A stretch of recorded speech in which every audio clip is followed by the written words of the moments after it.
Greetings, Japan fans. In today's show, we're going to talk about being liked and trusted in sales.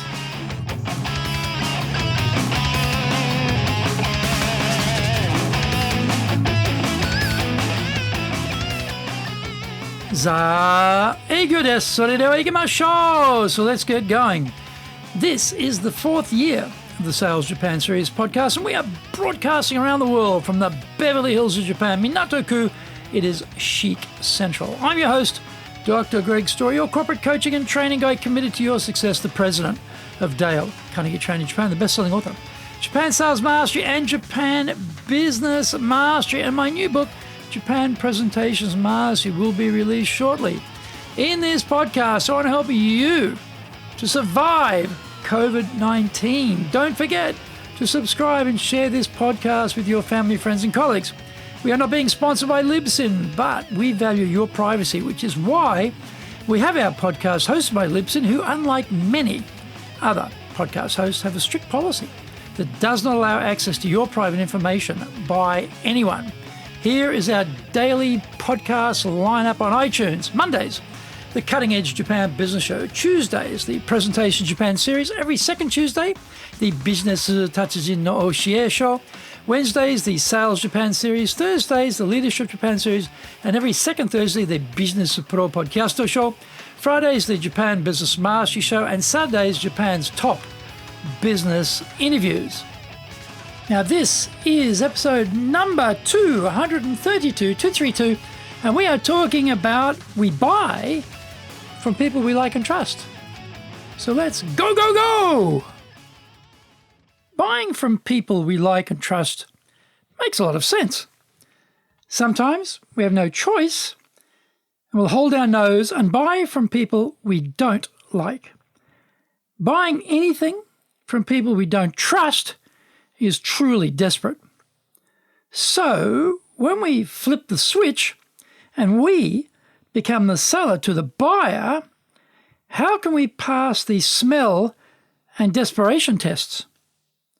How do you establish trust and likability when you are on a virtual call with a new potential client?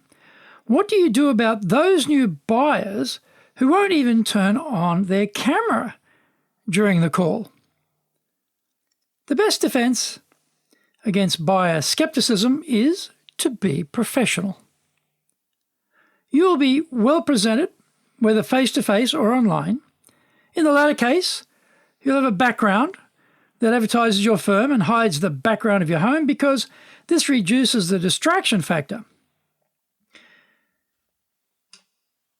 You will use gestures which are in front of your body so that your arms are not suddenly cut off by the fake background. You'll be sitting up straight in your chair and looking straight at the lens of the computer camera, which you have cleverly arranged to be at eye level. In a face-to-face meeting, we are communicating quite a lot through our body language, so we're going to be sending out messages of confidence, credibility, and trustworthiness. We're going to be well-dressed for all meetings, regardless of the medium.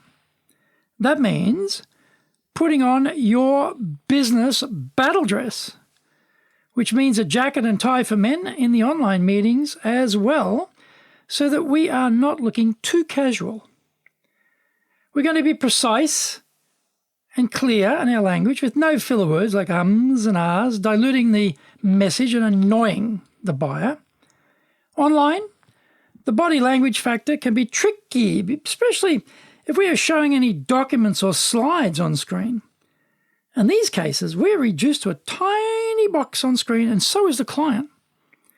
The lesson here is to not show too much information on screen, such that the size of the faces is maximized so that we can each read as much body language information as possible. What about those Japanese clients who only turn on the sound?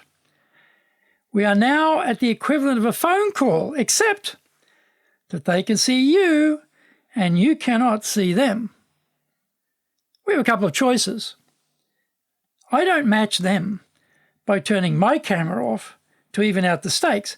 I still want to exude credibility, and the camera gives me more scope to do that than the audio only. Find out more when we come back from the break.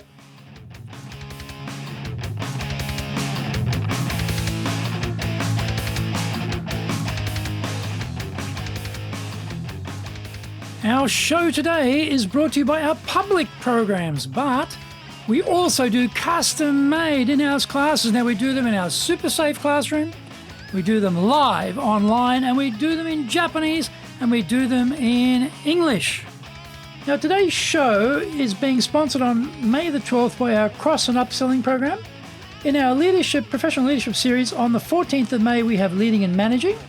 On the 18th of May, we have Time Management, and also in that professional leadership series on the 21st of May, we're doing Developing Subordinates, and on the 28th, we're doing Communicating with Different Personality Styles.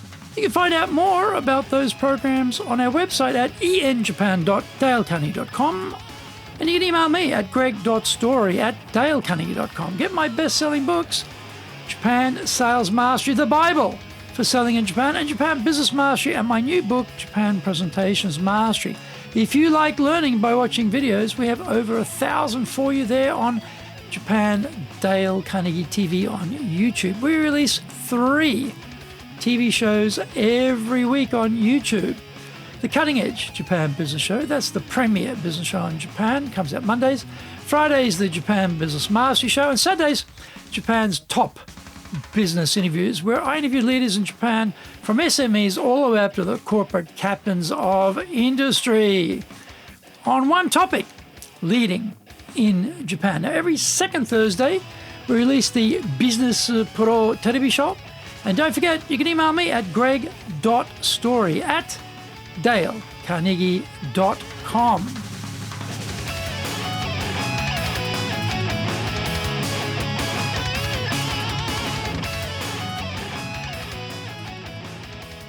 Welcome back.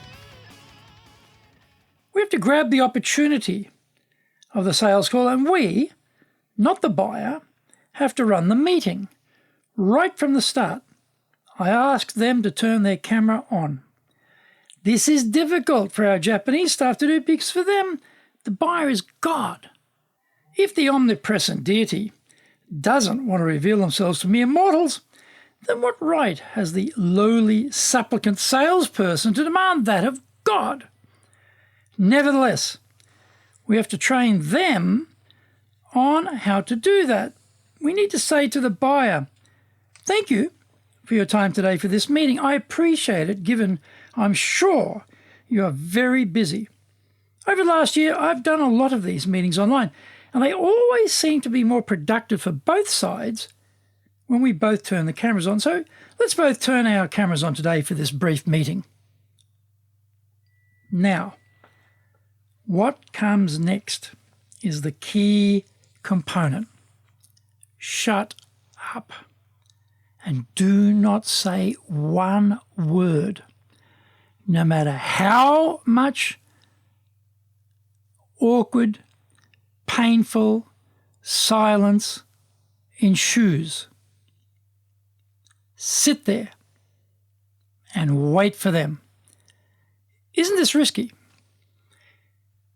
In my view, if they won't even come on camera, how successful do you imagine you're going to be selling them something? By definition, they are not a buyer, and you're better to go find someone who can turn their camera on and can buy. What happens if they say they prefer not to turn their camera on? Mentally, reduce the prospects of a subsequent positive outcome to a substantial negative integer, and carry on as best you can. A non-buyer is a non-buyer, online or in person, but in sales, you often have to grit your teeth and just plow on. All very depressing, isn't it? To just end on a real downer, let me relate a recent story from the sales trenches here in Tokyo. My sales guy cold calls a company here. The person answering the phone says, We do not deal with people we are not already dealing with. Being the supreme optimist from sunny Australia, I encourage him to go once more into the breach and call again at a different time. Potentially, he might encounter a different person and hopefully receive a better reception. He did just that, and he got exactly the same response from another member of staff. We do not deal with people we're not already dealing with. As we say here, welcome to Japan.